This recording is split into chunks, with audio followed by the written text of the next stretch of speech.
Beralih ke informasi selanjutnya, Polda Bali mengerahkan 5.600 personil untuk mengamankan Nyepi 28 Maret mendatang. Kapolda Bali Irjen Pol Petrus Reinhard Golose menghibau seluruh umat beragama untuk saling menghormati dan juga mewujudkan situasi damai selama Nyepi.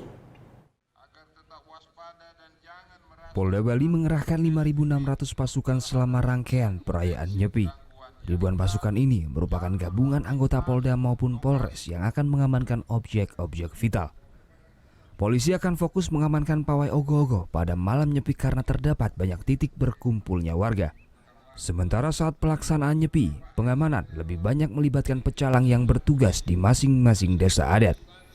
Diharapkan seluruh masyarakat Bali, baik yang beragama Hindu maupun yang beragama lain, saling menghormati dan tidak ada hal-hal yang tidak kita inginkan.